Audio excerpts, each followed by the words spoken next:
The funniest moments in the Bible. The Bible, while a profound and sacred text, isn't devoid of humor. Many stories and moments carry irony, wit, or absurdity that can make modern readers chuckle. Some are intentional displays of divine wit, while others stem from human foolishness. Here are some of the funniest and most light-hearted moments in Scripture. 1. Balaam's talking donkey. Numbers 22:21-34. Balaam, a prophet for hire, sets out on his donkey to curse Israel. Unknown to him, an angel blocks the path. The donkey sees it, swerves 3 times, and gets beaten for it. Then the donkey speaks. What have I done to you to make you beat me these 3 times? Instead of freaking out that his donkey just talked, Balaam argues back as if this were a normal Tuesday. The irony? The donkey has better spiritual vision than the prophet. It's like a biblical version of Shrek, but with higher stakes. 2. Elijah mocks the prophets of Baal. 1 Kings 18:27. Elijah challenges 450 prophets of Baal to a divine showdown. Whose God can send fire from heaven? As Baal's prophets dance, wail, and even cut themselves in desperation, Elijah taunts them. Shout louder. Maybe he's deep in thought, busy, traveling, or sleeping. You'll have to wake him up. In Hebrew, the phrase busy may even imply Baal was on the toilet. Holy sarcasm at its finest. 3. Jonah's grumpy prophet act. Jonah 4. After Nineveh repents, Jonah sulks like a toddler. He's furious that his doom prophecy didn't come true. Then a plant grows to shade him, only to wither the next day. Jonah whines. I'm so angry, I wish I were dead. God's response? A gentle but savage reality check. You care about a plant you didn't grow, but you're mad that I spared 120,000 people? Jonah, the original drama king, poor Eutychus falls asleep during Paul's sermon. Acts 20:7-12. Paul preaches late into the night. A young man, Eutychus, falls asleep in a 3rd-story window and plummets to his death. Paul runs down, revives him, and, without missing a beat, heads right back to preaching until sunrise. It's as if Paul says, anyway, where was I? Lesson, don't fall asleep in church unless you've got an apostle nearby. 5. Jacob's go-hair disguise. Genesis 27. Isaac, old and nearly blind, plans to bless his hairy son Esau, but Rebekah helps Jacob trick him by covering his smooth arms with goat hair. Isaac feels Jacob's arms and says, the voice is Jacob's, but the hands are Esau's. How hairy was Esau? That goat fur was a convincing disguise. The mental image alone is comedy gold. 6.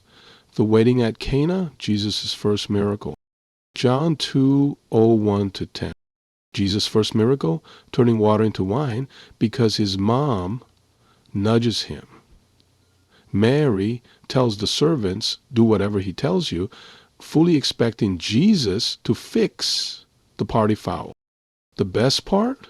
The banquet master unknowingly praises the groom. Everyone serves the good wine first, but you've saved the best till now. The groom takes credit for Jesus' divine prank. Classic. 7. Ezekiel's bizarre performance art. Ezekiel 4. God commands Ezekiel to act out prophecies in the weirdest ways. Lie on his left side for 390 days, then his right for 40 days. Bake bread over dung fire. Ezekiel negotiates for cow dung instead of human. Shave his head and divide his hair into thirds, burning some, scattering some, and stabbing some. Imagine the neighbors. What is that guy doing now? You know, it's peak absurdist theater. 8. Paul's shipwreck snack time. Acts 27:33-36. As a storm is ripping their ship apart, Paul tells the terrified crew, "You haven't eaten in 14 days. Have some bread." Then he thanks God, breaks bread, and starts eating, completely unbothered. The sheer dad energy of this moment is hilarious. 9. Gideon's just to be sure test. Judges 6:36-40.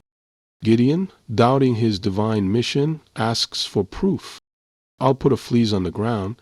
If it's wet in the morning, but the ground is dry, I'll believe you." God does it, but Gideon, still anxious, asks for the opposite the next night. God obliges again. It's the biblical equivalent of saying, "Okay, but best out of 3?